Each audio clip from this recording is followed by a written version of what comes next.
начинаем через минуту, вот, но я сейчас хотела бы сказать всем добрый вечер, и у нас будет беседа и на русском, и на английском, поэтому если вы хотите еще только на русском смотреть, выберите, пожалуйста, внизу, там, где написано перевод, либо translate, русский язык. Вот, и тогда все будет в переводе. Если вам не нужен перевод, просто оставайтесь, где сейчас есть.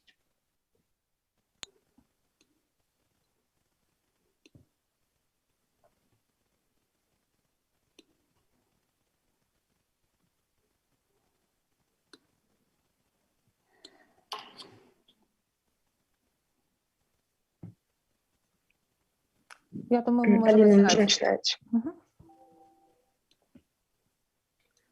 Добро пожаловать на третий семинар. Welcome to our third seminar of the Time for Cultural Mediation series. My name is Alina Belishkina and I will be moderating this seminar. I will remind you that our series is dedicated to the publication of the Russian translation of the book Time for Cultural Mediation, published in Switzerland in 2012.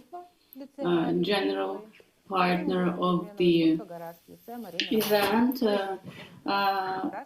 is Ural Biennale for Young Art and Garage, Center of Contemporary Art, Daria Malikova representing Ural Biennale. Thank you very much, and I'm very happy that there are so many of you tonight for discussion and sharing of ideas.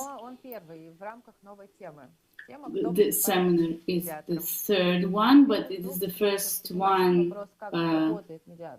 by a new theme, who does mediation. The last two seminars were dedicated to the theme, what does mediation do? We were thinking about the potential of the mediation to change the society. Together with our expert, we discussed during our second session the reader for the seminar. We have a quite extensive reader, and I hope to be able to share it with you soon. Tonight we're discussing the theme, who does mediation? According to the title, we will be discussing the character of the mediator. What is the position of the mediator? What is the voice of the mediator? Who is the mediator? Is it a performer?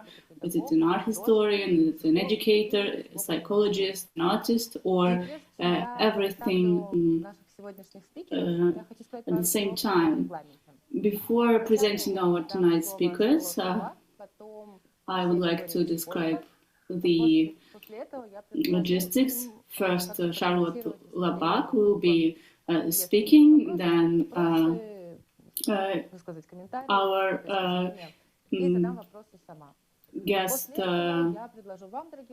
Igor Boyko will be speaking, and then I will invite our guests to express their opinions, and then you can ask your questions. Feel free to ask your questions in the chat during the speech. So I'm happy to present our guests tonight.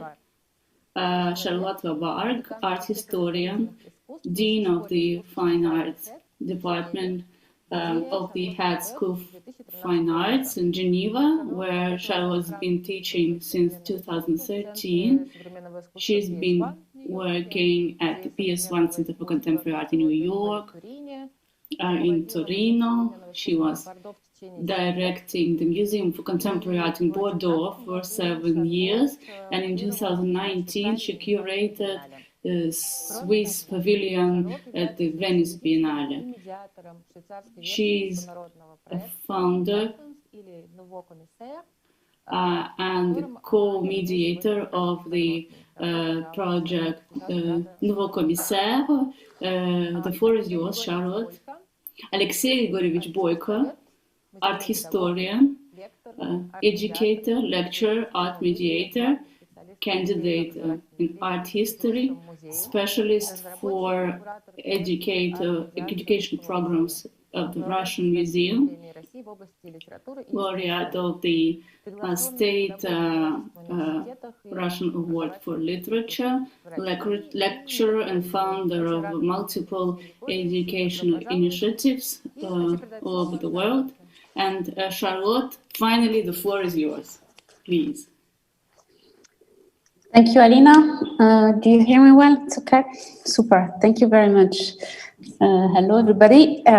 So I'm going to talk mainly about my experience as a mediator for the program Nouveau Commanditaire, or in German would be Neue Auftraggeber, or in English, the new patrons. But actually, I mean, because the theme is who does mediation, I can also extend when we would discuss everything about my other experience here in the school, where we have a master dedicated to socially engaged art practices. So mediation is a lot at stake there. So since 2014, I'm the mediator of this program, Nouveau Commanditaire in Switzerland. It's a program that exists in about 10 countries. It was created in France 30 years ago. And there are more than 400 commissions in Europe now. So I co-founded the Swiss branch, I would say. And you might know there's a very strong branch also in Germany. And regarding Eastern Europe, you had some project in Poland. And now I think Croatia is working hard on having their own program now. So what is Nouveau Commanditaire? The program is the idea is to reverse completely the logic of public art commission. So if usually what is a public art commission? I mean, it's traditionally since World War II, basically,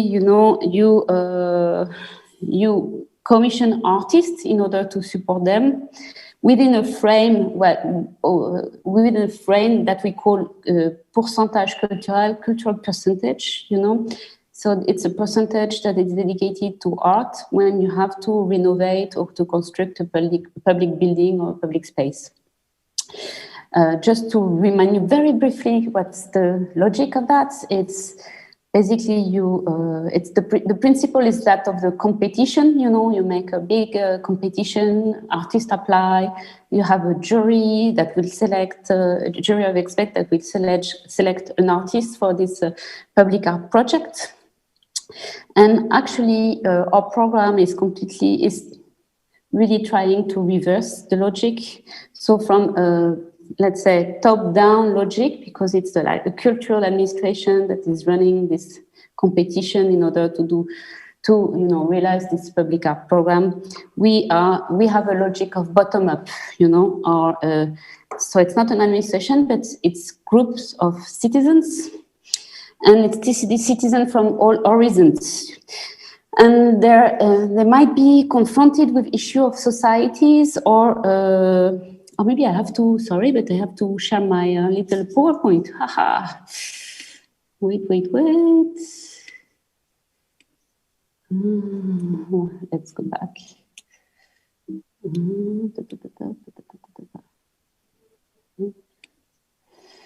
Sorry, it's, wow. Well, okay, sorry. It's good this way, huh? So this group of citizens, they have issues, or they have issues of living together or development of a territory, and they have the initiative to associate an artist to their concern. So the principle that this group of commissioners are going to commission work to an artist, and myself as a mediator, I have to work with them on the whole process. So the Nouveau Commanditaire is a protocol, and it has a very specific scenarios with very specific roles. And maybe we will talk about that, but in participative project, it's very important, I think, to have like rules of the game, basically. So the protocol is based on a long-term discussion between three actors, the group of commissioners, the mediator, and the artist. And the commissioners participate, of course, in the creative process by thinking about the nature of their requests and the consequences that their request will have. In the first place, they will write, with the help of the mediator, a conceptual and technical brief. And this brief will be given to an artist in order to propose an artwork. The goal of this brief is that it should not meet only their specific need or desire, but their commission should be exemplary for the rest of society. I will go a bit further on that. The mediator is central. So the mediator, we have two mediators in Switzerland now. There are about 20 in France and about 20 in Germany. And we work hand by hand with the commissioners. And then we will propose an artist to work with an artist, and we will also accompany the dialogue between the artist and the commissioners, and we will follow the entire production and the financing of the work. Our task is also to be sure that our task is to ensure the exemplary dimension of the commission. It has to be exemplary not only on the social level, but also on the artistic level. And the third actor is the artist. The artist remains autonomous in his or her freedom to create, but nevertheless, the artist has to be really listening to the commissioner demands. That's why the brief is very important. So the contexts are very varied, extremely varied. It can be cities, suburban or rural communities, public space, institutions as school, hospital, prison, association. Very interestingly, 50% of the commission has been done in the countryside. So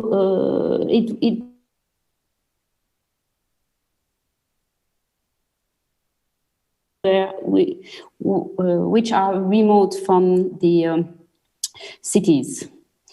Among the commissioner, we can find office workers, shopkeepers, wine growers, people in professional reintegration, association of nature protection, tourist offices, a club of old people, veterans, members of the church, teenagers, an association of fishermen, a yachting club, a soccer club, to just give you really the broad diversity of who can be commissioner. And very often it's about creating a space, facilitating exchange and dialogue between the different group of communities, between children and old people, between neighbors. It could be, about student in university, patient and visitors in the hospital.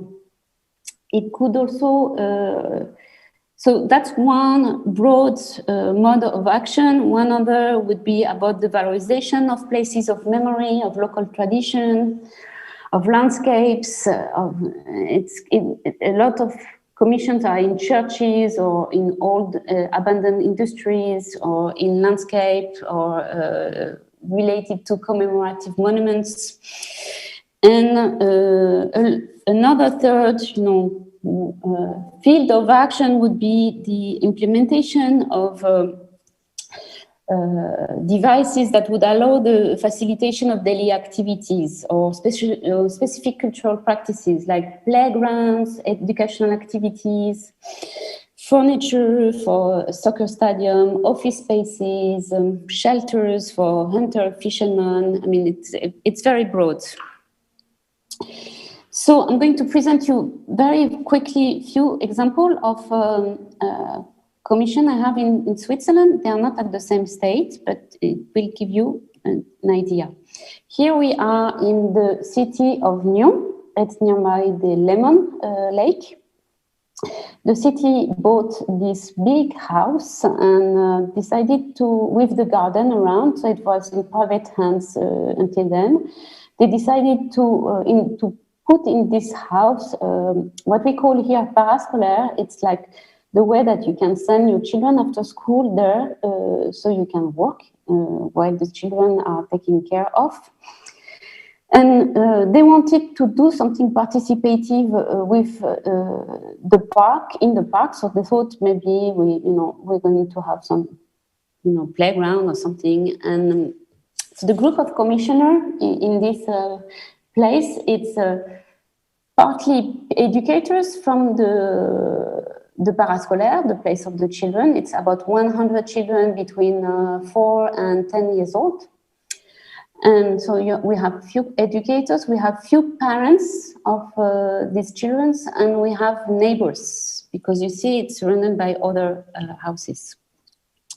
So the discussion between the commissioner went to, after a while, it was interesting because in Switzerland, even though schools, we have a specific things that the courtyard of the schools are open to the public, which it's not the same case in many of the other places. And here is the same. I mean, it's mostly children that are using this park, but it's supposed to be open to the public. But in the group, the neighbors, they were very afraid that the children would take over the park and they wouldn't have any space for them, So at some point, they all agree on one thing, on one need, is that there was no place of gathering outside in the center of the city. Actually, you have few places, but it's only parking lots, So they wanted really something that would, help them to gather. So basically, they wanted to have a project that would stand out of the ordinary and that would encourage encounters. And they've been writing a brief with me where they would say that the main characteristic of the space would be its polyvalence. It needed to offer several uses in order to meet, to sit, to lie down, to eat, or to play.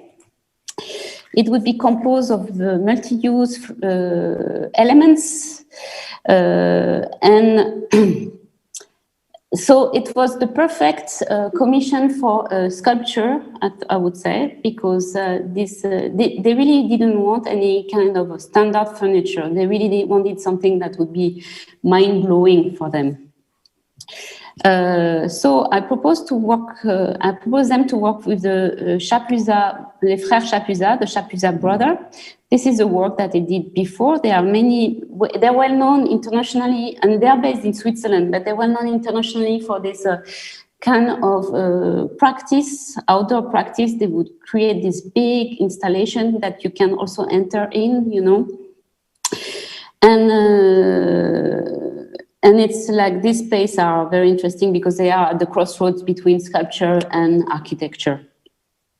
So what they propose for commissioners in Nyon is this first. It's a structure built using a simple modular protocol to create a proliferation of beams, and the elements are made of solid oak wood. With a very large section. Really, it's like not usually that we see that.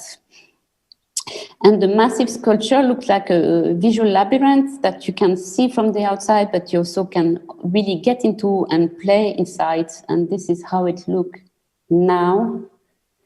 You see a few children playing inside. I can show you some images here.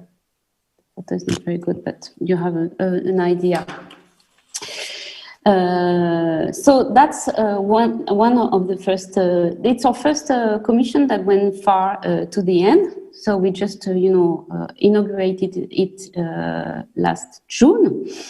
You have to know that the protocol, because it's based on ongoing discussion with commissioners and with an artist, it takes a long time. It takes years, actually.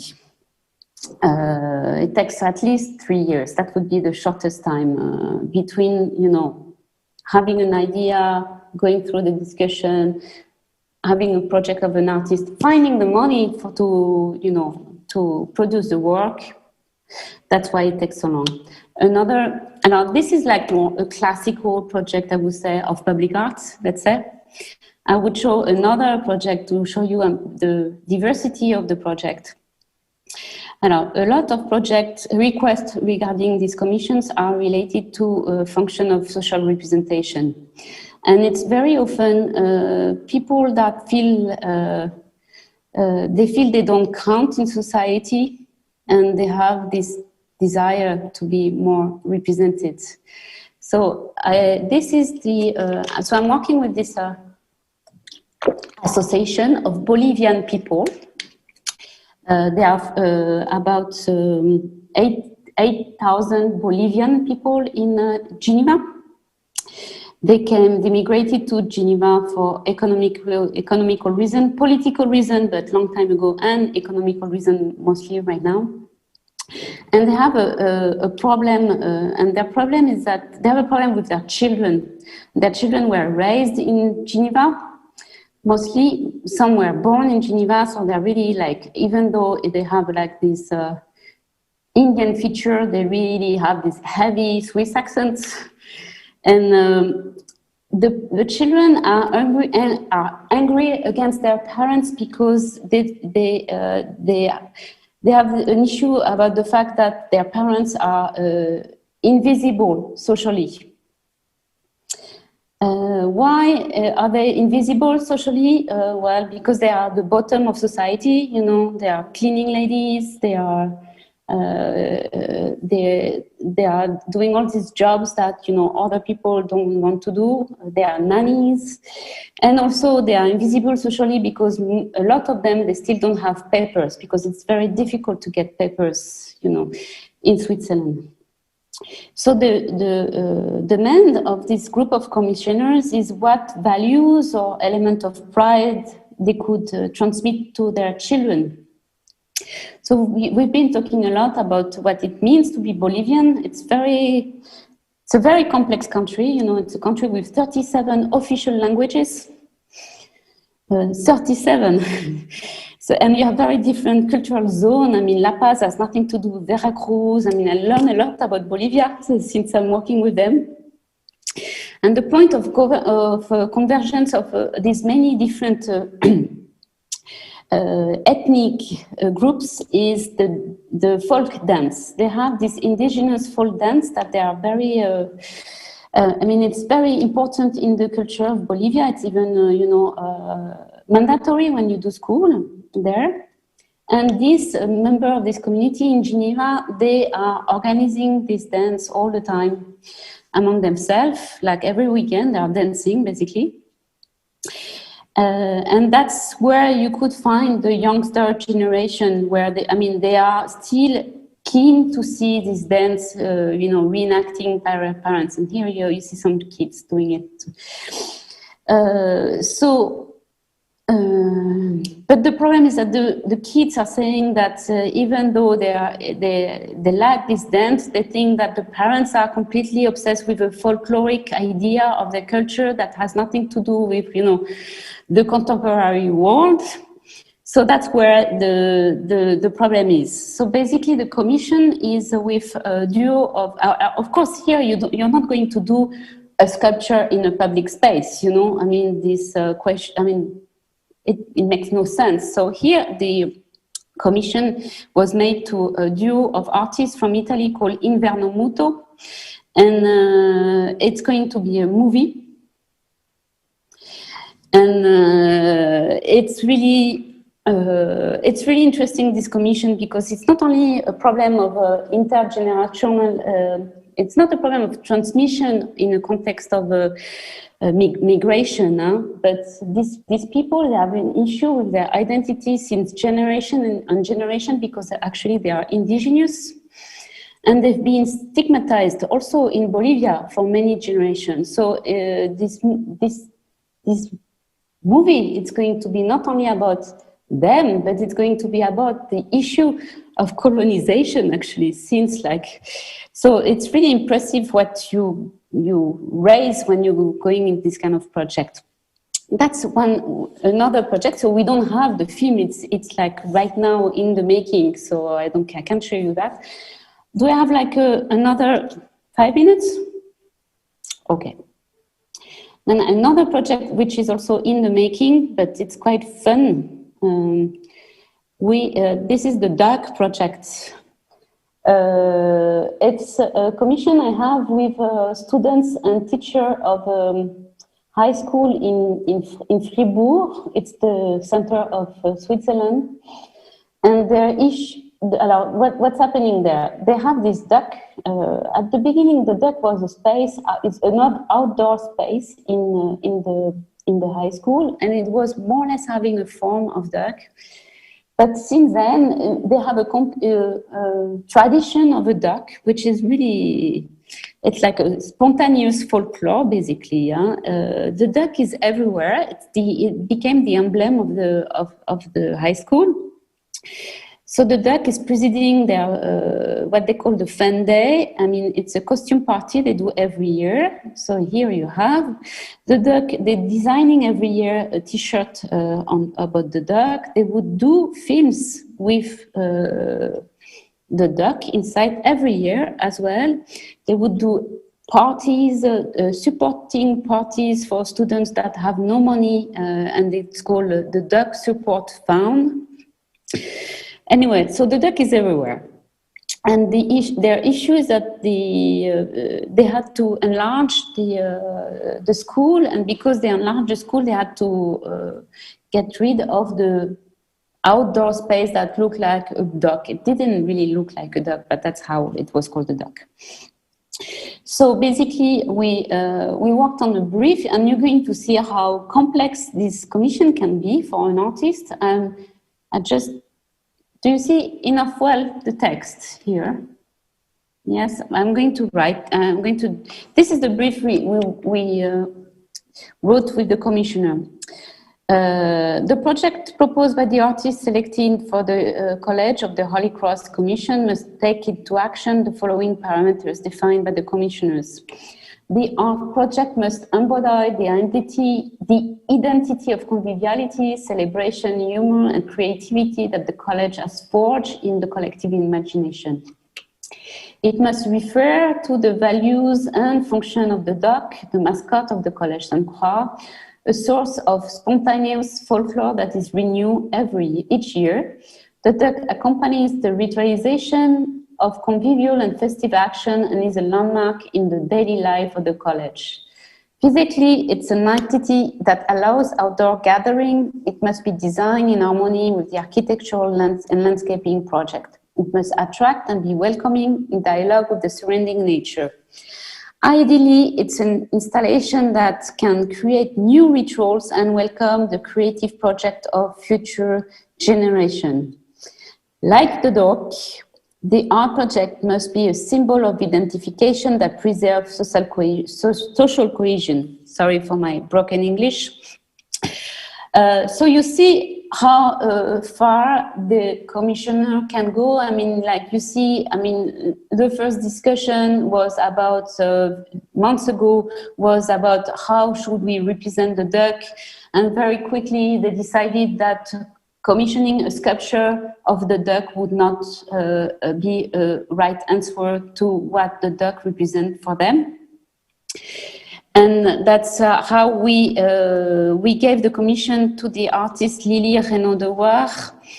And she had this project she proposed to enhance a neglected historic building. So you had it, at the end of the courtyard, you had this building that nobody really used. You can see some tags. And she proposed to change it very slightly. And she's proposing to put, you see, a wooden floor. So it like high wooden floor, so it looked like a stage. And she would propose to put curtains in order to really have a place that is partly public theatrical, but also private. You can close the curtains. You can, gather with your friends behind. You can also, organize classes. The curtains, it's not like something it's something very common in her work. Maybe you remember this work that she presented in the Venice Biennial in 2015. So you can see that the curtains is there. And on the curtains, she is going to put lyrics. Actually, she is working with the students on writing songs about the duck. So it will create a new tradition, a new folklore related to the duck. After the films, you have the songs, and the lyrics will be printed on the curtains. I don't have time to present other projects. Maybe just one phrase. I'm just starting a project with Lausanne, the city of Lausanne. I'm back in the Lemon zone, and the topic is about the invisibility of women in public space. And because it's related to the fact that all public monuments in Lausanne are dedicated to men, like in many other cities in the world. So that's the commission I have with this group of Lausanne. I'm done with that. Of course, I can go further about how we work, but I think this is enough to start to discuss. And we can discuss it further. Yes, as you said. Thank you so much, Charlotte. Thank you for your presentation. Алексей Григорьевич, приглашаю вас присоединиться к разговору.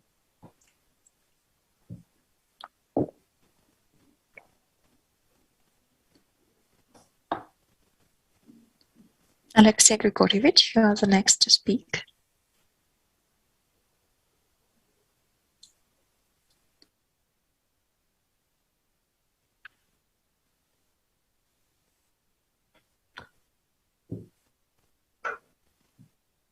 Мы переходим? Да. Или какие-то вопросы сначала? Я думаю, что... Will there be any questions from the listeners, or shall we just switch to the next talk? I think you're most welcome with your paper now, and then we will switch to the questions. Okay, thank you. Hello, everyone. Thank you very much for joining us today. Actually, it's a huge honor for me to take part in this conversation. I think it is always important to meet in a professional community. Медиацию и арт-медиацию именно сегодня. I'm very happy to see professionals who work on mediation, on art mediation. And also here I feel like I'm in between two kinds of experiences or two kinds of texts. One of the texts is Carmen Marsh's book, which is the foundation for all of our workshops. And I'm not sure, can we call it like a key, the Bible of art mediation? Maybe it will sound too high-flown, but without any doubt, this is a text that is fundamental for what we do. And it's a kind of a compass for us. So this is the text that we can compare our experience with. And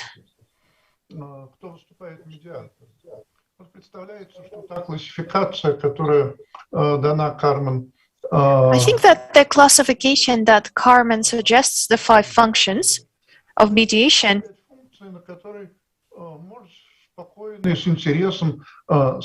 these are the functions that every art mediator can think about. So I think we have to answer the question, what is art mediation for me? What kind of art mediation do I do? Do I reinforce the existing positive experience of the institution, or do we drive change? Do we change institutional practices? And do we change our lives personally? Or maybe, if we pay attention to the last function that Carmen suggests, namely transformation, the transformation of an institution, and you see, I keep repeating these words. institution, personality, individuality. I believe that this is an amazing story.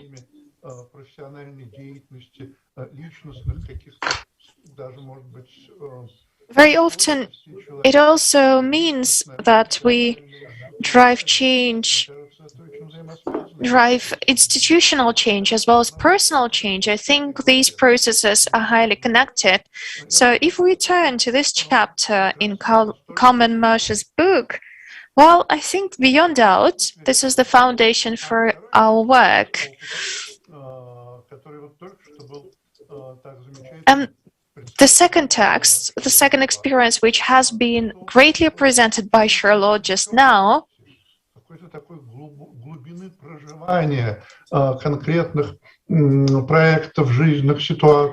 I think that this is an amazing example of in-depth experience of cultural issues, social issues, and their possible transformations. In a second, I will go through the points I wanted to make today. So I think that the points I will make are in between these two different approaches. On the one hand, what I will show the presentation, it will be just words, really just words, a kind of a scaffolding for further thinking.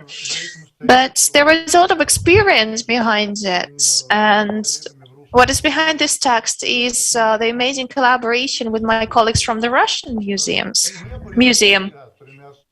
Those colleagues who never planned to become art mediators, but they actually art mediators by calling. They didn't do any vocational courses. So this kind of education does not happen at the university or in an institute.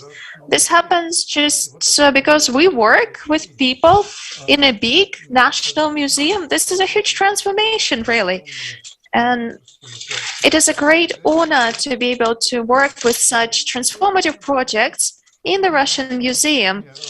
But also, what we need to do is to generalize different perspectives and different opinions. Let's think together. That's my suggestion is.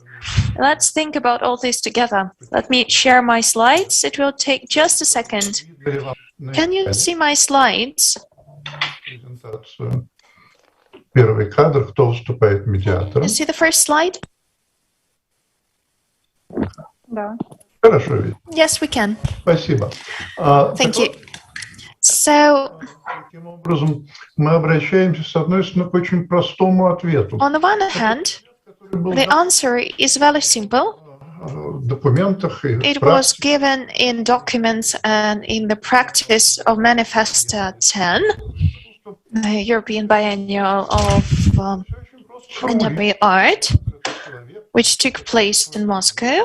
Puts it very bluntly, mediator is the person who is in between two sides without joining forces with any of those sides, without making rulings or statements about these sides. They're just part of the process of knowledge acquisition. Just recently, I thought that art mediation is all about this. Что это фундамент фундаментов, что медиатор не присоединяется и, собственно говоря, главное его содействовать другим. The main role of the mediator is to help others, for them to exchange their knowledge. Art mediation is evolving, developing in Russia, and very often I hear my colleagues, mediators, say, art mediation is a brilliant opportunity to manifest our own understanding of art and culture. This is such a brilliant opportunity to express our own drive for art and culture. But here, I think, we take a completely different position, which may challenge what we think of mediation. I have to say that our take on mediation has a lot to do with how it was imported into our country. It arrived from Manifesto 10, the European Biennial. We also borrowed a lot from books that are translated in Russian, and not only. Mediation also matters in other areas of life, not just art, contemporary and classical. Here is a text on mediation and conflictology and law. This is one of the books. By the way, it was originally written in Geneva. It is translated into Russian by Francine Courvoisier and Jean Mirimanov. By the way, I wonder if Charlotte knows these authors. They don't work in arts at all. They have nothing to do with culture. They write about conflictology and law. Здесь присутствует та самая нейтральность, с которой мы имели дело. You see this neutral position which we have seen in the definition made by Manifesto 10, but we can also see here the humanity, the empathy. And I would like to note here specifically that we can see in the bottom it is humility or the absence of power. When we share opinions about art, when we discuss artistic process, we wonder what kind of power is there, why humility, especially for a person who leads the mediation. But sometimes we don't even notice that our position oriented towards other, our will to support people, to hear them out, transforms into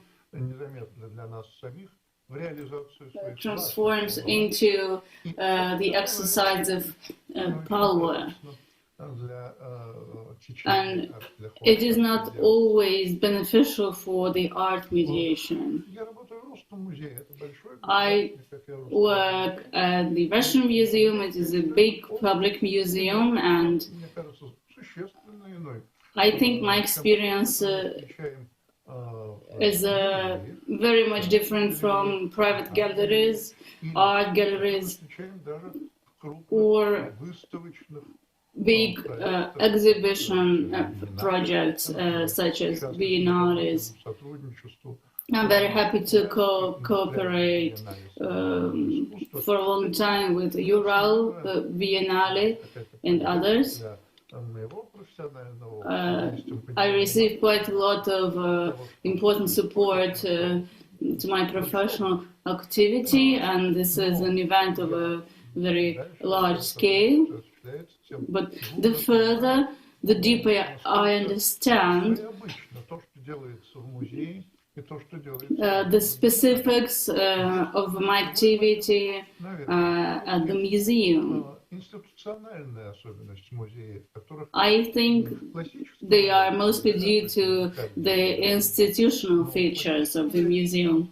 As a classical institution, museum is characterized by two features. It has a permanent collection, and everything that flows out of it.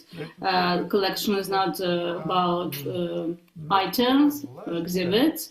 It is about the power that the collection exercises and the authority that is weighing upon, at the same time lifting the museum. And another thing is the tradition, the institutional tradition. And I'd like to remind you of the definition given by our French colleagues, the definition of a museum mediator. And I decided to produce an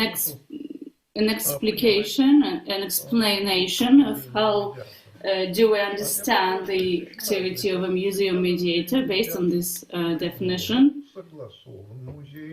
A museum mediator is offered, suggested, and represents the museum. The mediator who is suggested by the museum does not make part of a museum team. They have the access to the museum, but they exercise their independence, at least relative independence. A museum mediator possesses a creative understanding of the collection, or at least of a part of it. Creative understanding for me is not just about understanding the specifics, but about having a critical vision over the collection. A mediator at the museum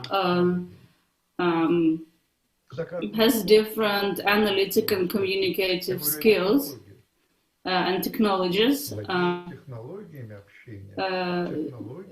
They have technologies to analyze and to communicate. Of course, to have these technologies, you have to study them. You have to be close to them, to have some kind of experience, both in analytical and communicative activity. Analytic technologies are often dedicated from mediation. Art mediator becomes a researcher. They become a developer. They become a manager. And they can make some statements based on their understanding. I totally agree with our French colleagues who say that art mediator contributes to such an understanding of the collection which can change the perception of a participant towards themselves. And art mediator helps people to understand themselves better. And I would like to add something up by using some metaphors and explanations here. First is a tautology. Mediator is a mediator. I would like to point this out because sometimes mediators do not understand what they are doing. A mediator who understands what they are doing, who create their own conceptions of their activity, who thinks through the process and thinks it as an important activity. A mediator is not just a part of the chain, is not there by chance. A mediator is someone who is responsible for direction. Well, it's about the analysis and communication, of which I spoke before. It is important to be reactive, to address the reactions of others.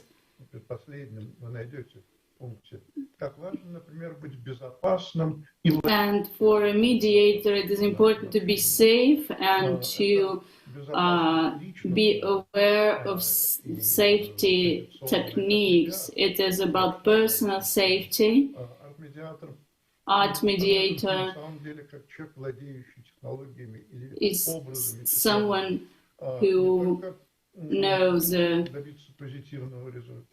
how to get a positive result, but at the same time it is someone who can damage others, and it is important therefore to know how to be safe. Now, I would say that this is a part of a general mediator's responsibility. A mediator is a communicator and an analytic. Art mediator is a creator of silence.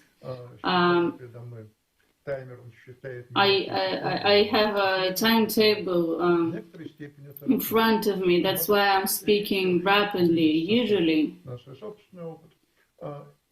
Usually in my speech, I don't speak fast. I speak with silences and gaps between words, and it is one of my habits, and I think that this silence, these pauses between the words, they enable people to produce their own thinking.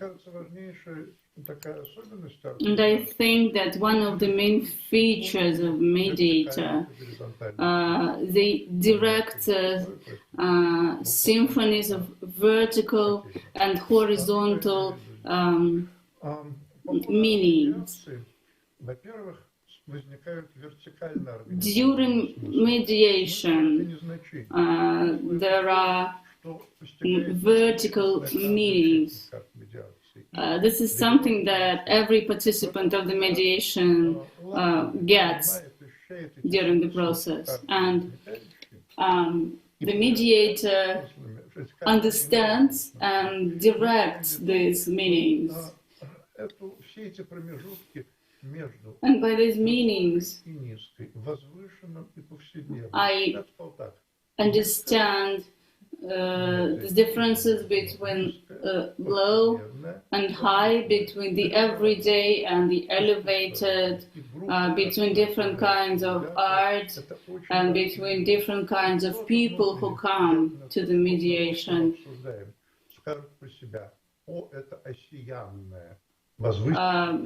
Ones could use the elevated speech, and others could remember their everyday activities.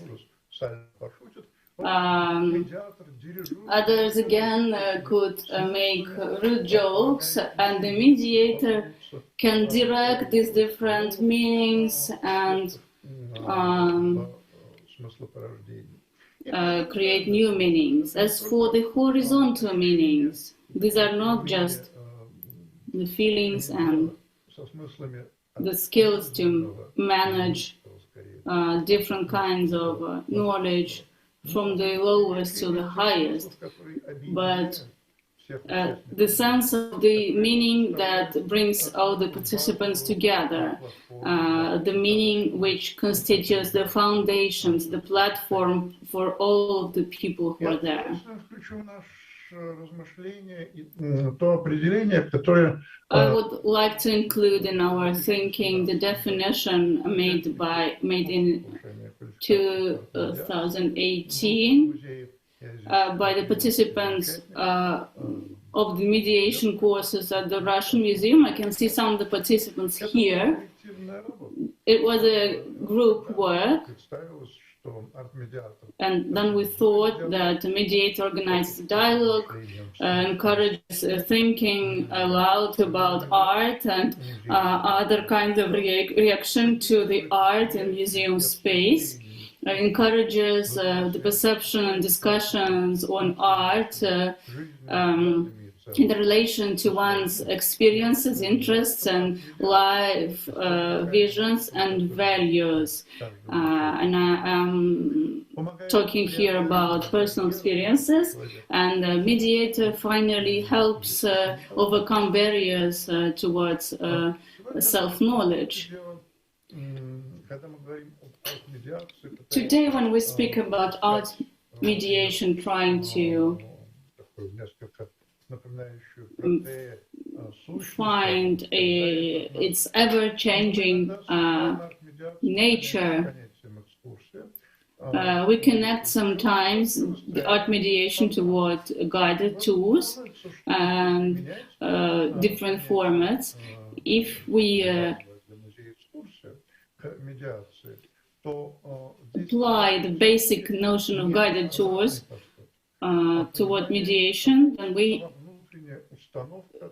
see here not the basic formats of communication, but different meaning. And I can see three approaches to that: raising awareness, animating, and art mediation. If a mediator is oriented towards dialogue, to directing vertical and horizontal meanings, directed towards creating silences for the meanings to be processed together with personal experiences. If a person does this, it can be called differently. It can have different directions, different practices, but it will still be a mediated tour, both for a mediator and the group. Of course, the experience of the Russian museum is a one based on the mediation in the traditional and contemporary art. And here we have to understand that a museum is a space for interpretation of a museum space and museum objects.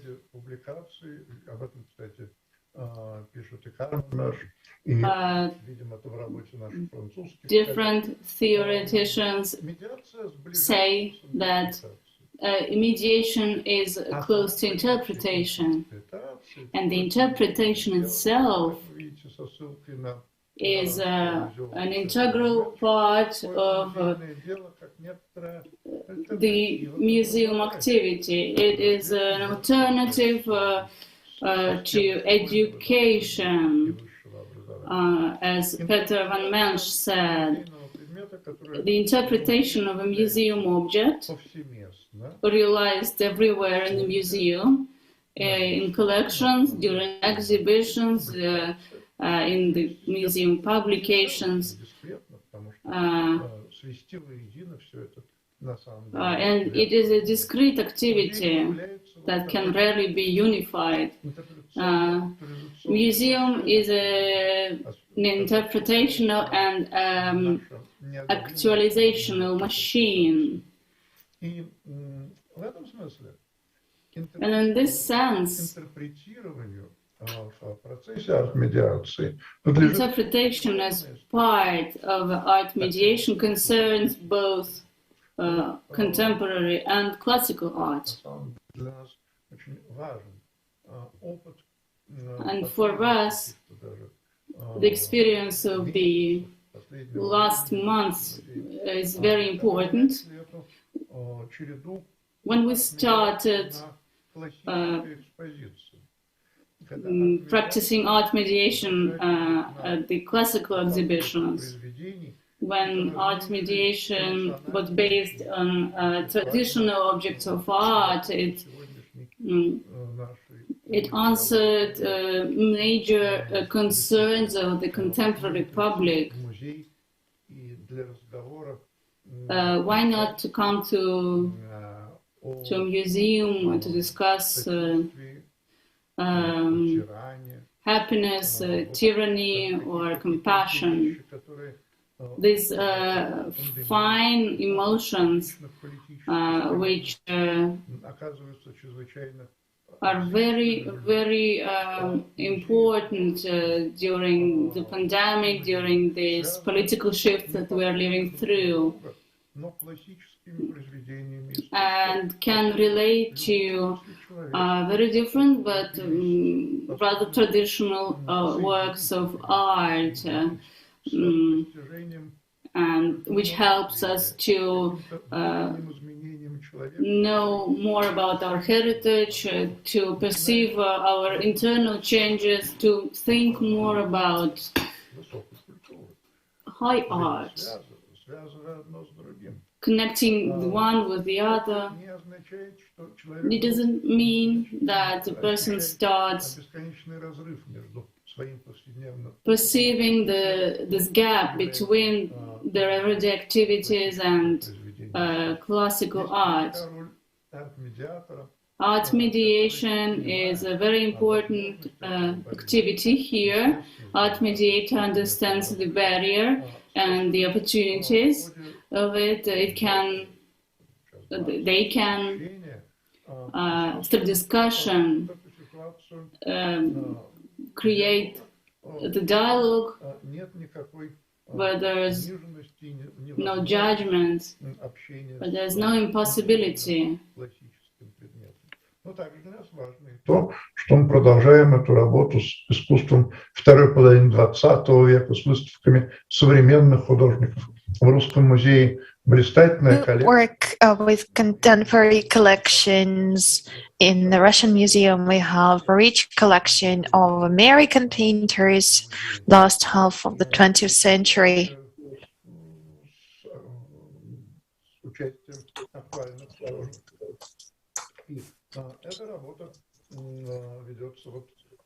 We carry out this work comparing different countries. As when I was saying about analytical qualities and opportunities,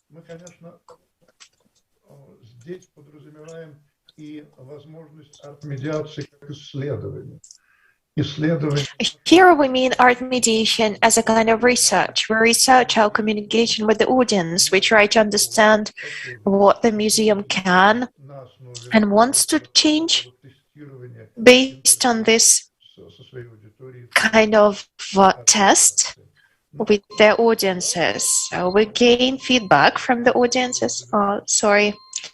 This is the timer that tells me I have to finish soon.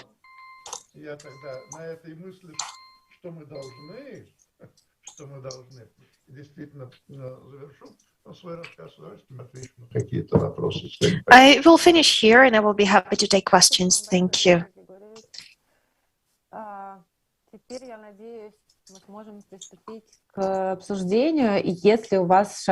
Okay, we are going to switch to the discussion now. If you have any comments, maybe you, Alexey, wants to comment on what Charlotte shared, or maybe you, Charlotte, want to comment on what Alexey shared in his presentation. I want to ask a question to you, Charlotte, if that's okay, to begin our discussion, to break the ice. I really loved your presentation, and I loved that project with the Bolivian diaspora. You said that in Bolivia there are 37 official languages. Did you work with the representatives of all 37 linguistic communities, or so what was it like? How diverse is their community? And I have a second question. I wanted to ask a question about the local residents in Geneva. Those who are not part of the Bolivian community, how were they engaged in this project? So, I mean, the non-Bolivian residents, how did they engage with this project? Did they understand the message? Did you manage to build a dialogue with them? Thank you. Charlotte, you need to switch on your mic, please. Sorry, thank you. Thank you for the question.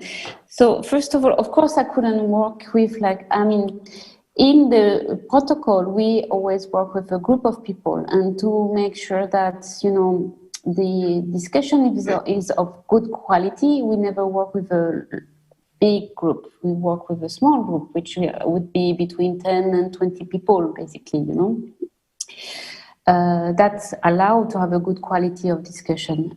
But my job as a mediator is to make sure that this group is representing the interests of a larger group. So in that sense, I have this group of Bolivians. So basically, because the question is about transmission to the younger people, actually we have in the group some parents, but also young people, and they are between, I would say, 17 and 25 years old, that allow to have this the good representation of the people. So of course we are not going to, we can't extend the group so much, but the project of the film is also a moment very interesting where, they are doing a lot of interviews of different people of the community. So it's extending, of course, the community that is behind the project. And actually there's it's only, maybe I was not very clear, but it's only Bolivian people in the group, we have, the artists are from Italy, but I picked them because they've been working already in different contexts. They've been doing this project with in Colombia, for example. It was presented in the Liverpool Biennial this summer, and they've been working also with communities in Jamaica. So their interest is in the cultural translation from one place to another, and how culture is hybridized. That's why I thought it was interesting to work with them. So that's the thing. Actually, the group of commissioner is often small, but we always have to be careful that they represent a larger group behind.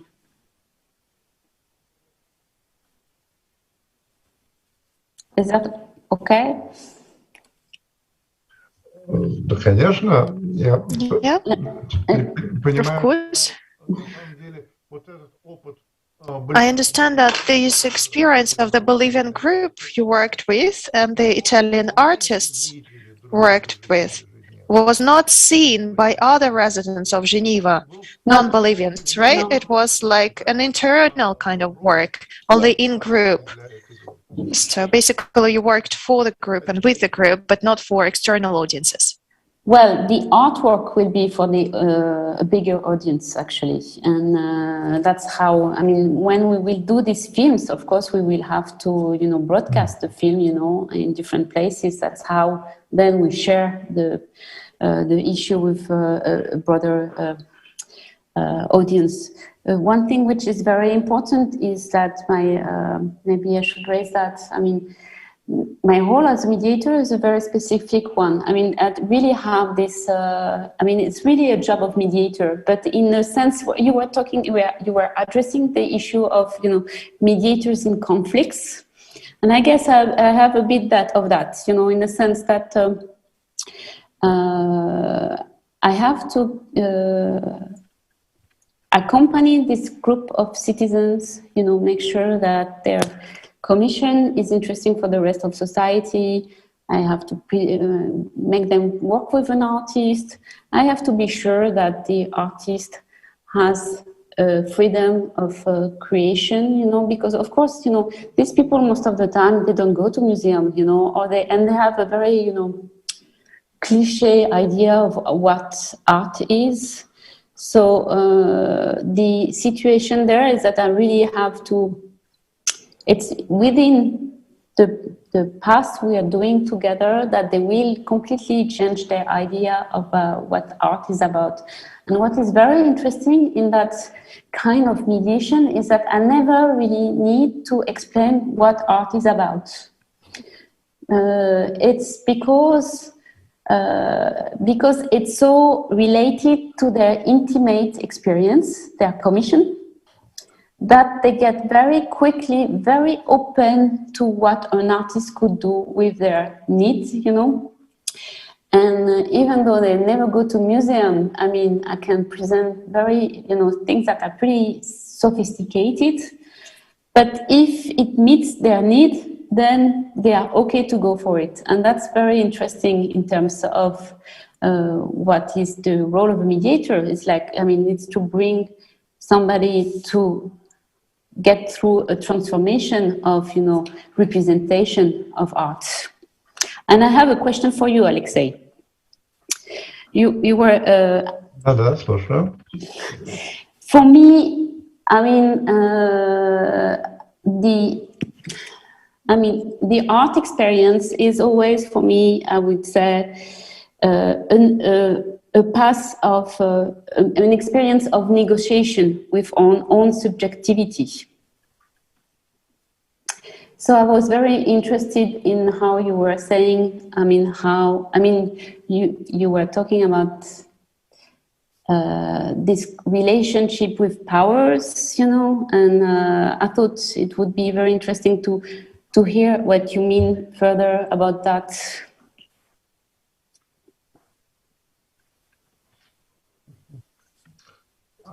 Я попробую это связать с тем сюжетом, о котором вы рассказывали.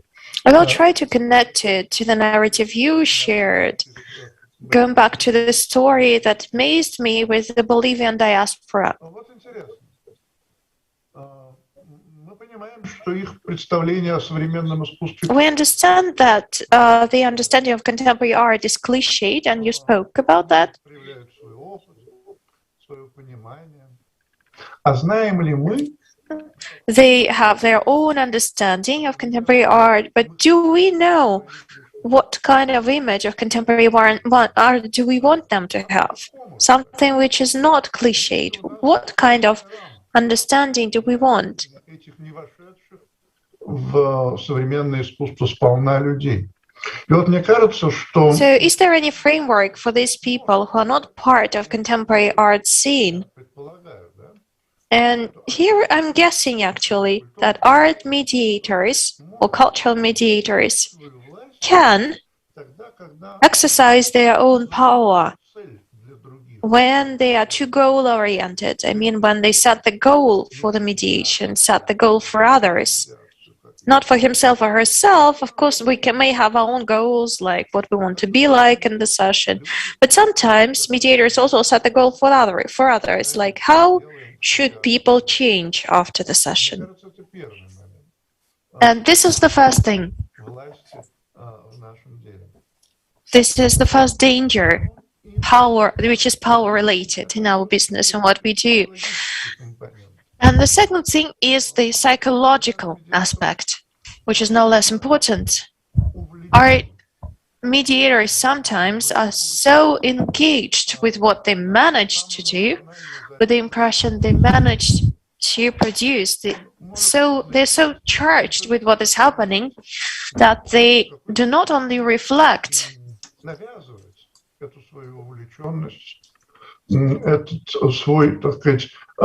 they can actually impose this positivity, they can impose their engagement on others. When I was talking about the analytical components of art mediation, I think it is very important for a mediator to control themselves internally. So this would be my answer. Thank you. Thank you very much for your question. I'm happy that you paid attention to this aspect of my talk. Если у вас есть еще вопросы, if you have other questions, don't hesitate. And actually, we have a question in the chat. I can ask this one, if that's okay with you. Charlotte, would you like to take a question from the chat? Sure. This is a question from Anastasia Likpaeva. We speak about mediators that are in between art or institution and visitors. Mediators are not supposed to take sides. At previous meetings, we discussed that institutions don't really want to change, to transform. In the process of mediation, mediators accumulate material which is not needed by the institution. So it seems like mediators go beyond the framework of neutrality and start to broadcast their own position towards art. I believe that mediation turns from dialogue between an institution and audiences into the dialogue of mediator who broadcasts the opinion of other visitors and visitors. So the dialogue between visitors and other visitors, in other words. The question is, the institutions you work for, how do they engage into dialogue or negotiations? If the question is clear, then you're welcome to answer, or we may ask Anastasia to comment on it. I think I understand the question. Charlotte, do you want to begin, or do you want me to begin? As you wish. I mean, this question of negotiation, I think we're a bit. Maybe I start, Alexey, and I guess we are a bit beyond that now. Or I don't know if it's something specific to Russia, but actually, you know, ICOM is changing the definition of museum right now. You know, we're going to have a new definition of museum. And the issue of democratization, inclusivity is at the center, is the first phrase of this new definition, you know. So, I mean, the institutions have a big issue because they have to go further with mediation. I mean, it's their, I mean, if they want to survive, that's what they have to do. And, but they have also to be, you know, I mean, I really think that institutions now are going to, you know, preserve objects, exhibiting objects, but also inventing new modes of mediation. And this new mode of mediation might not be completely related to, you know, the objects that are in the museum, but it could be related to, you know, invisible stories, you know. So it's really, the question of transmission has become really central for museum today, much more, I mean, because this is the goal, you know. I mean, they have to be, the heritage is not only about object, the heritage is about storytelling, transmission. So actually we are in a situation where a lot of museums, they are really going very strongly onto mediation, new devices of mediation. And that's why we have, for example, here at HED Genève, we have this master. It's a new master. It only has 5 years, actually, dedicated to socially engaged art practices. What does it mean?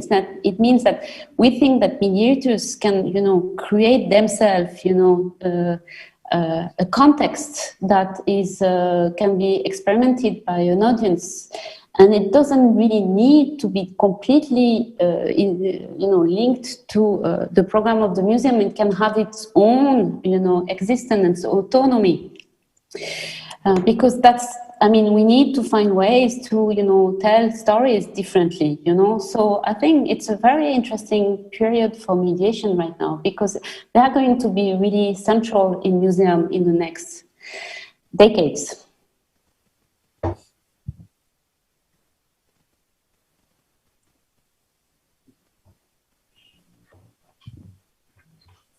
Ну, позвольте, я продолжу.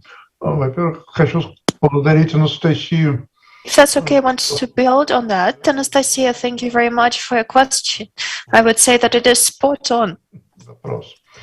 Мне кажется, потому что сам вопрос фиксирует несколько, как я вижу, разрывов. I think your question documents a few ruptures. The first rupture is between the information that gets accumulated with mediators, and that could help the institution itself. It could help the institution change. Типичный для России точно разрыв. Типичный. This is a typical rupture for Russia. Institutions are not ready to change. Из раза в раз оказываются носителями такого уникального знания, что надо... Mediators accumulate unique knowledge. Но это знание оказывается They иногда... learn from the audience what the audiences want, but this knowledge turns out to be toxic for them. They have knowledge and they don't have any result or any leverage or any ways to implement that knowledge. It's painful for the mediators themselves, and this is an important rupture. The second rupture that I can see in this question is the gap between the dialogue that mediators and participants and visitors have and the institution that is both one of the interlocutors, one of the partners in the conversation, and which is always missing from this conversation. Не ощущая институцию субъектом диалога. The institution sometimes is not a subject in our conversations, rather it's the platform, a space. And this is a problem. It's a problem for our evolution, for our transformations, for our development. Большие надежды. Потому что когда институция готова создать такие условия... I think it's a problem for us often when institutions are ready to Вообще, мне кажется, проблема change, to transform people в музейном измерении who represent the institution also change. Actually, I think the question is not about participatory practices and their introduction to the museum environment, but it's about the institutions reacting adequately. I mean, the museum staff have to be engaged themselves. They have to take part in all those activities, because if we see museums just as venues, as platforms, as locations for participatory practices, then the question is about the boundaries of the institutions themselves. So I think we must achieve internal transformation. Deconstruction is not enough. Пятая составляющая по ее классификации. Трансформация. We have to have the transformation of the museum space. We need it so that people, by opening up, will change the character of the mediation. I like the formula in the question that institutions are not eager. Well, yes, they are not, because they are institutions, and with all the needs and all the interactivity that they have already, they are shaped to transmit traditional values and traditional ways of communication. And I'm thinking here even of the most progressive museums of Russia. So yes, the institutions are not eager. It's not about the speed of the change, but about the quality and about the internal quality of the change, and of the change being irreversible. Thank you for the question. Thank you for your answers. I would like to ask the following question from Anastasia Borovых. Good evening. Thank you for these wonderful speeches. I would like to add to the question. During the new curators group, mediators do not include the artistic institutions, and they do not create the artistic institutions. They do not create projects directly. Is it risky?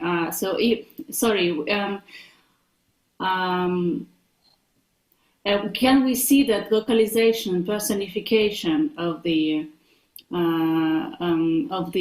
activity coming here to a new level? And does it mean that we can see that the more transformation resulting from the mediation? And do we face here the risk of losing the status of the agent of dialogue with the audience by the institution? Okay. Thank you for the question. I mean, I can't say it's an anti-institution, but because it has some elements of institutionalization, you know. I mean, we are now in about 10 countries, you know, you have mediators everywhere. And basically, our projects are living in different forms, you know. Of course, you have the artwork to experiment, but also there have been a lot of publication, and you have films also about the experience of the commissioners. Maybe I should just give you my screen 1 second so you can see these films. No, wait. No, wait, I can't find. Oh, wait, where is it? Wait. No. 1 second, I'm going just to, yes, okay. So, no, I don't know why I'm there. Okay, here, done, I'm done. So, just to show you the last pages, voila, here.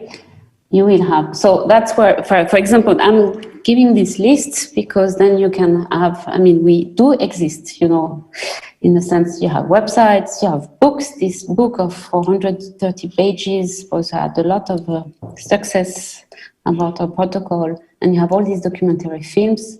I just made a little selection because that's my favorites, but you have more on the internet, and they are all subtitled in English, so you can, we do exist with local differences, of course, related to funding, basically. So, for example, the Neue Auftraggeber in Germany, they have funding from the federal states, whereas here we would have funding from private foundation. And it's different in every country. Of course, it has some kind, I mean, the fragility is that, yes, we don't have like something visible behind, or visibility on the internet and in the publication and everything. But I don't think it's a problem. The only problem is the fragility locally, because if we lose funding, then, you know, the institution, I mean, the association become very fragile. But actually, I mean, I think we are going in the right sides of history, you know, You know, we are, the question of participation and democratization of culture is really at stake everywhere. You know, it's the first line of the new definition of museum in ICOM. It's also the first line in the politics, you know, in Switzerland, for example, the federal states, it makes since 2016 that cultural participation is the main objective, you know. So obviously when the main objective is that, you need mediators, you know. So I don't think it's a problem to be diffused on a territory. I think it's a force, actually, because we are very how to say that? I just have the word in French, but agile, it means that, I mean, we can, you know, work in different places, you know, and it's very interesting this, because we don't have the heaviness of a big institution to run behind us, you know, and that's, it's a positive thing, I think.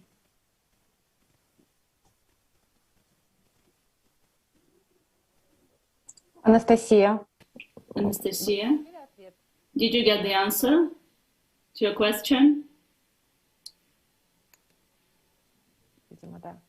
Oh, yes, it's yes. Yes, thank you very much, she says. Thank you, Charlotte.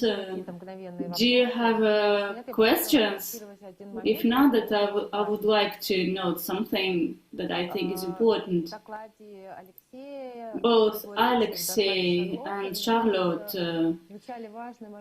said some important things about what mediators do, what mediators say to the participants.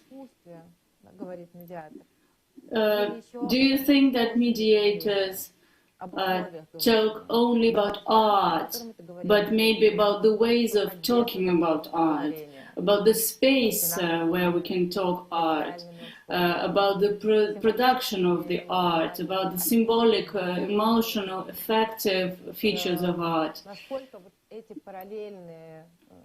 Do you think all these marginal or parallel narrative are present in the speech of the mediator?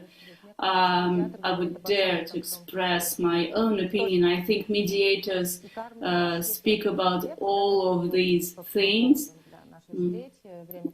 Karl Marx enumerates functions of mediation, and she says that these are functional inside the institutions, realizing the mediation, right? I just remind you briefly so that there can be affirmative functions, which continues, perpetuates missions of the institution. It can be a reproductive mission, reproducing new publics, informative and deconstructing the institution, the meanings, the institution, and transformative. So this is the function that we spoke about during our last meetings. So my question is the following, and be it is mainly directed to Alexey. Do you think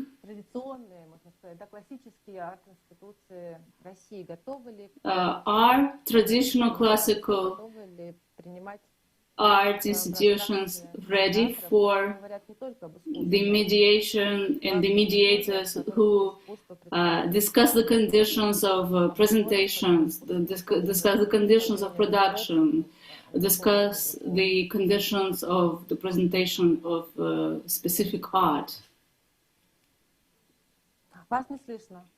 We cannot hear you. Yeah. I can see several planes here, and I will separate them. Firstly, discussion on art. When we discuss art, we discuss life, right? When we discuss art, we do not only discuss mediums and tools and colors, etc. We do not separate creative conceptions from life. I can see mediation as the connection between the essence of art and what this art enables us to see in our life, in this everyday life. And if this parts of life which are the focus of the mediation.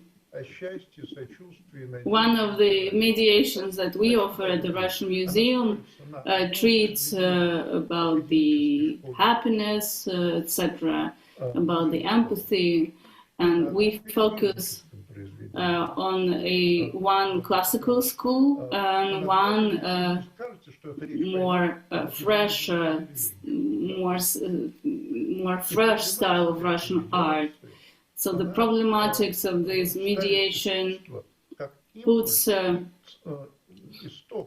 the art into the center of the discussion, makes it the impulse to discuss other subjects. Another thing.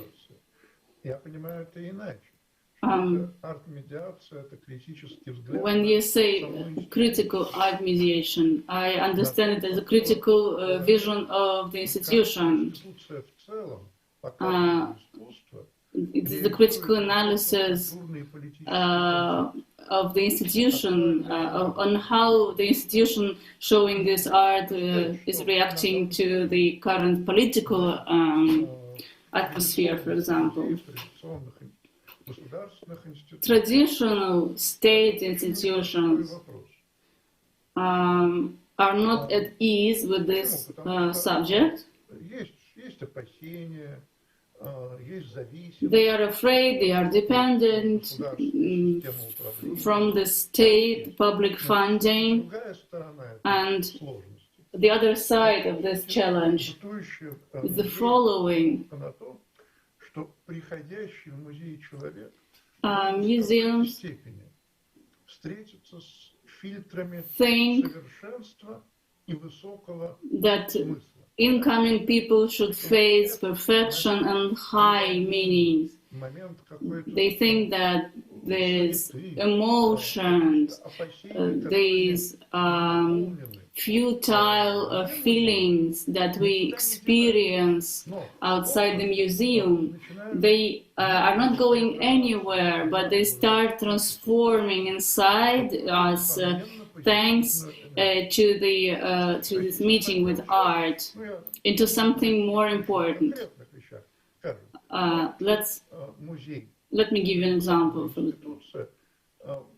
Can a traditional institution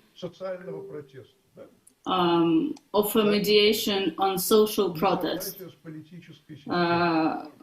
on this discord with the political situation? It can, if a museum finds a way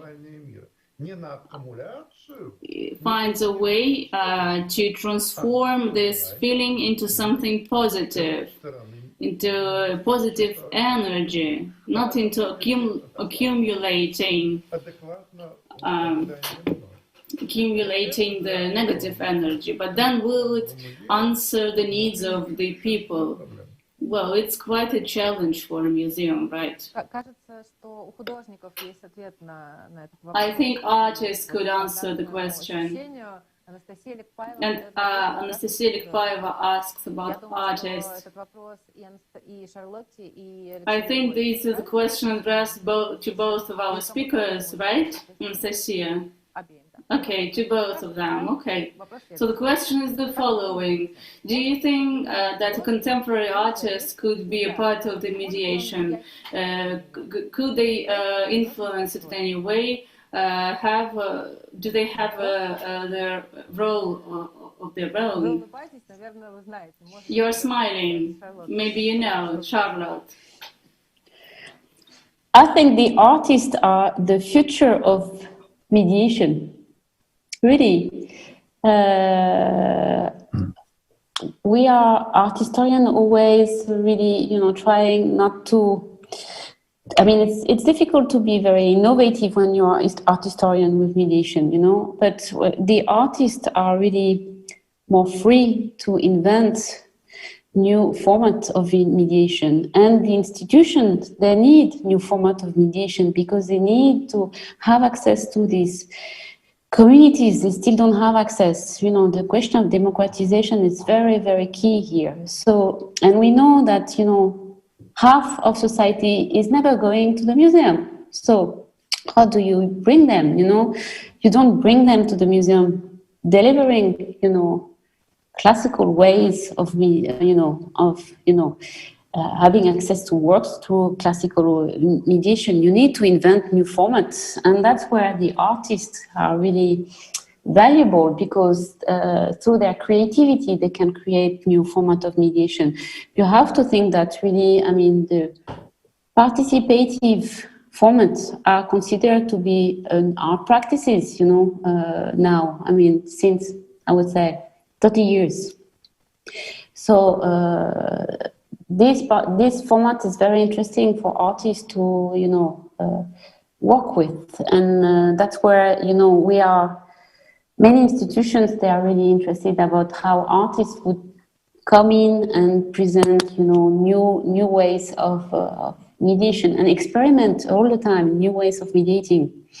For example, here in Geneva, the Museum of Contemporary Art, MAMCO, is working closely with our school, inviting the students to create new tools of mediation, new formats of mediation, and it's and this it might be very far from, you know, the exhibition they're presenting today, but they think that opening up, you know, the mind to art, you have also to invent new ways of defining mediation. That's, I think it's very interesting right now what's happening.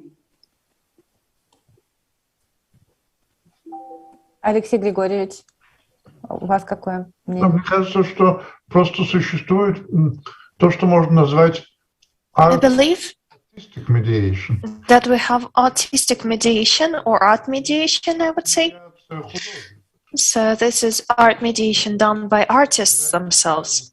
В больших музеях And in big museums, this is closer to art interventions, when artists just change the classical exhibitions with their art, and out of the most prominent interventions, Anthony Gormley made an intervention in the Hermitage, completely changing the ancient art department, and it was a kind of a collaboration of the museum and the invited artist.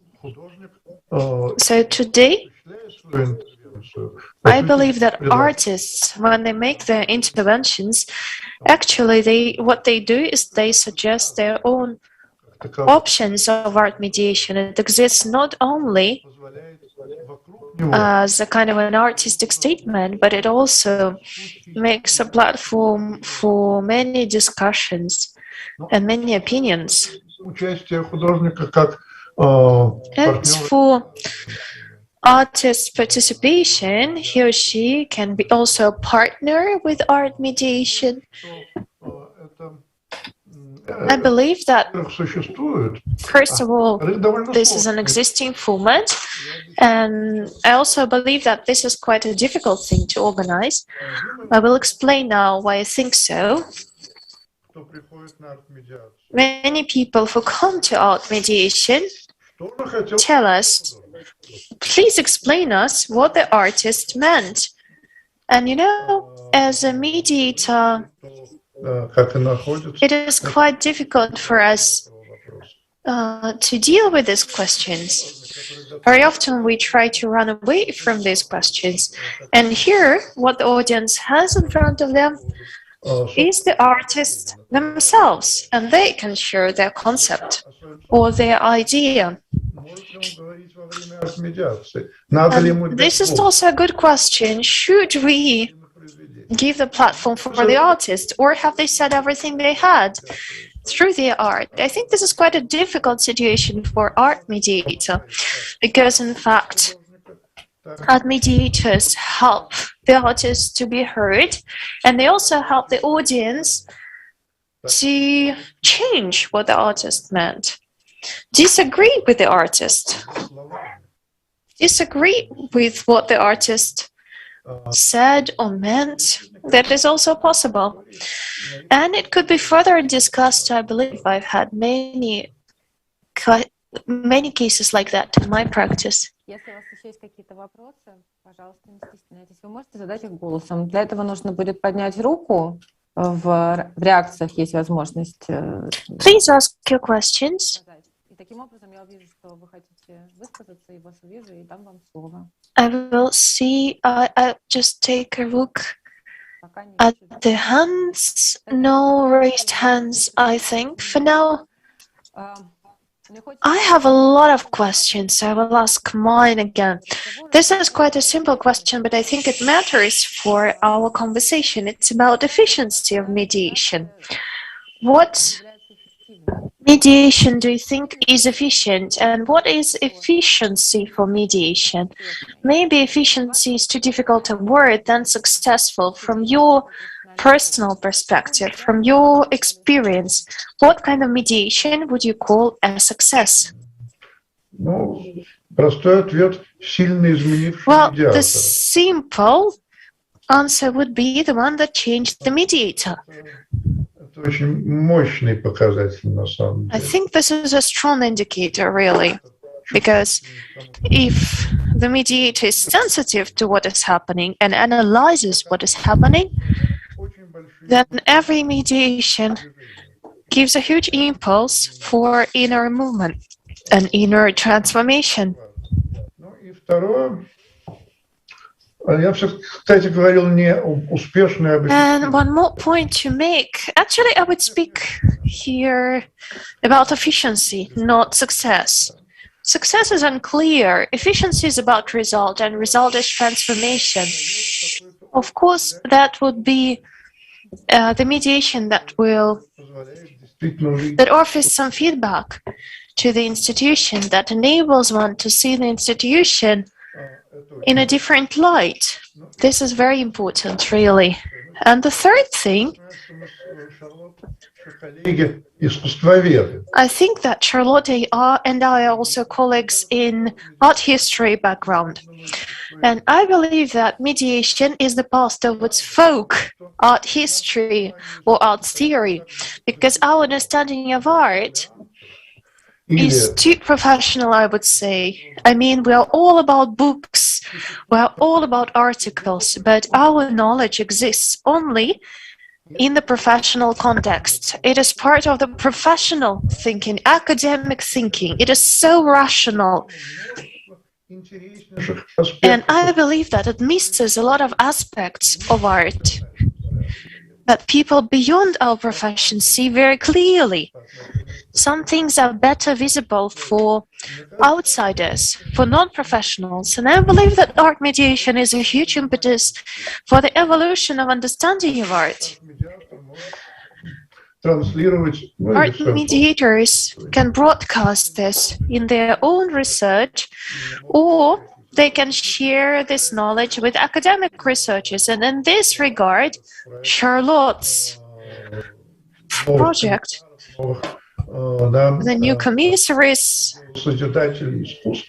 new art creators, I think it's a beautiful project. Charlotte, do you have anything to say? What mediation is efficient? What do you think? That's a very difficult question, no?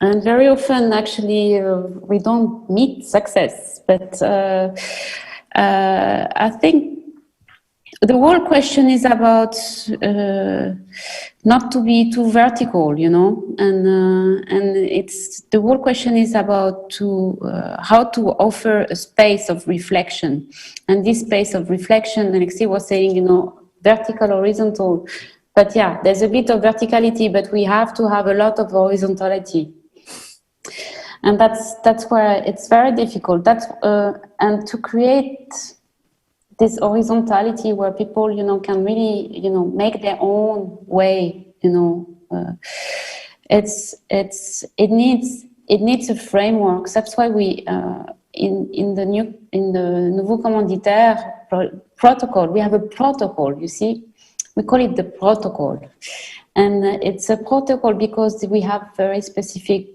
rules, you know, and we have a timing that is very specific and ways of discussing. Of course, it's within the protocol, everything is very free, but the rules of the games are very interesting. I mean, they're very important to allow this space to open up, you know. Mm-hmm.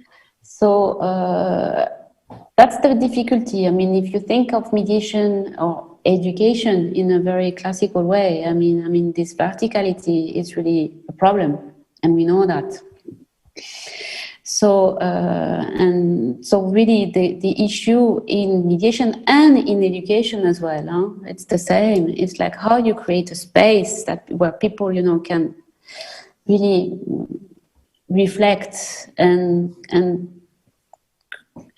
bring back their own experience in the discussion, and that's how things are going. So it's but that's very difficult to, you know, let's say, this objective is very difficult to measure, you know. I mean, it's how are you sure that you created this horizontality where people, you know, they had this breakthrough, or they've been from one place to another because of this moment, this experience they have with you, you know. So that's why it's very important, I think, in when you're experimenting mediation protocols, it's very important to have a moment where after the mediation, you ask people their feedback. And that's why we're doing these documentary films with commissioners, you know, in the Nouveau Commanditaire. The feedback is really important to understand what is working and not working, you know. Also to be able to refine a bit the way you want the mediation to take place the next time. So that's it. So I'm not sure I can tell you there's like one way to have a successful mediation. It's impossible, actually. It's so subtle, actually. К разговору о вертикальности. У меня вот сейчас возник такой спонтанный вопрос. As for verticality, I have another question coming up. I wanted to address you now as curators. As a curator, do you need mediation? Do you think the exhibition is a mediation in a way?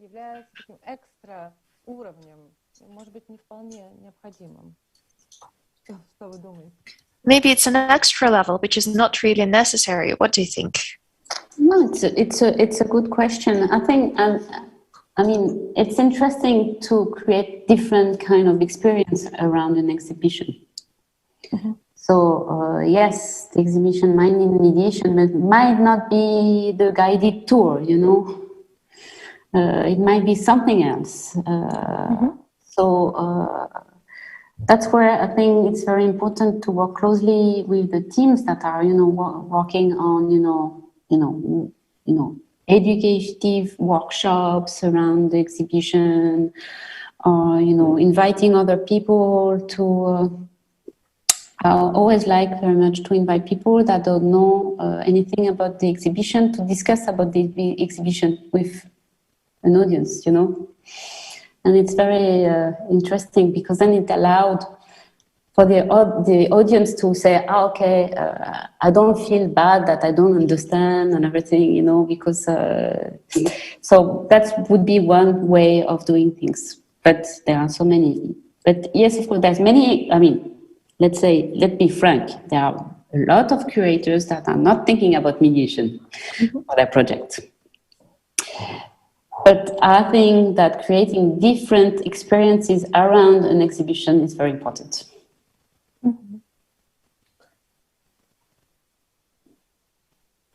Спасибо. У нас осталось 5 минут и последний шанс или предпоследний шанс. We have only 5 minutes left. It's your last chance to ask a question. Dasha, I feel like you wanted to ask a question. Yeah, I want to ask a very simple question. I think it resonates with our previous discussions. Are there any limitations imposed on the toolkit of mediation?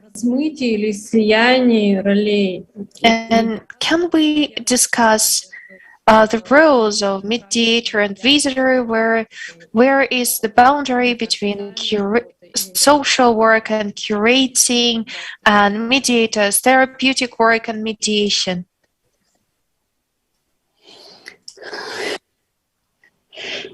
Okay. What? I'm just suggesting that maybe this time Alexey Grigorьevich will start. Okay, good. Да, включу микрофон. Сейчас слышно меня? Can you hear me? Думаю, что здесь вот надо вернуться, Дарья, к вопросу о I технике, think we have to go back to о которой я говорил.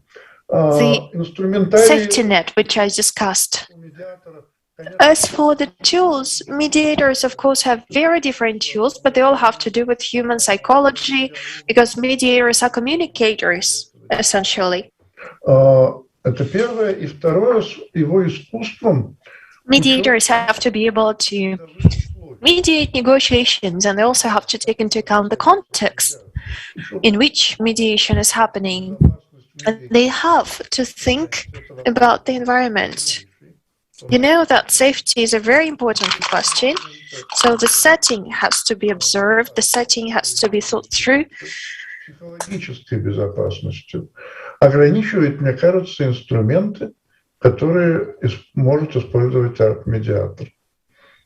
Пожалуй. So I think that the number of tools is not limited, actually. This is it. Thank you.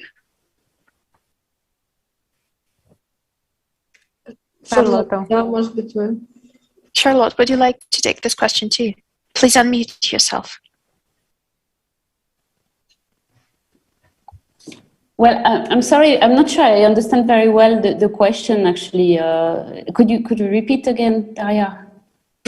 Yes, my question was about the instruments that mediator use and the borders between like mediation practices and art practices and art therapy practices. What are the limitations and what are the borderlines actually? Yeah. There? I think things are getting more and more hybridized, actually, you know. I mean, for example, take one new hot topic for institution. What should they do online, you know? Now with the COVID, we discovered that this institution, they have a physical space, but now they should propose things on the virtual space. But they can't propose the same thing in the physical space. And it's the same with mediation, for example. I mean, it's very boring, the mediation online very often, you know, it's like you have an artwork, you have a little text nearby. And so basically here as well, you need completely to invent new formats, you know, and it needs creativity. Mm-hmm. And this creativity, I guess, artists are more able to bring it, you know, maybe some curators, but I think the roles are more and more hybridized, really. I mean, there's no, like, from my point of view, in contemporary, obviously, but you have also historical museum, they have the same issue, you know, what kind of story they're talking online, you know, I mean, like, what's the experience they're offering to the people who are visiting the museum online. So we have to create new contents, and these new contents, it means like new ways of mediating behind, you know. Mm-hmm. So it's an example, but it's a very clear, I mean, all the institutions have like now, they understand they really need to invent things for the future on these platforms. Thank you for the answer.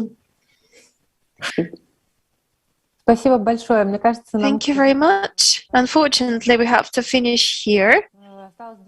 It's high time. We have only 2 minutes left. Maybe, just 2 minutes for a quick comment. Thank you very much. Thank you very much, Alina, for a brilliant mediation. Charlotte, thank you very much for sharing.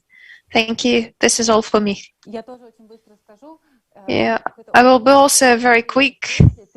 This is the third event, the third meeting, and the third time I feel like I'm born again.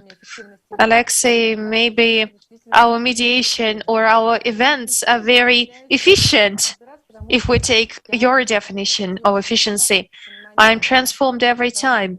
I was entering these seminars understanding mediation as an educational practice, but now I can see that it's very different.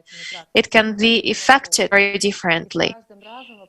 And every time, with every event, I have more and more understanding and more questions, actually.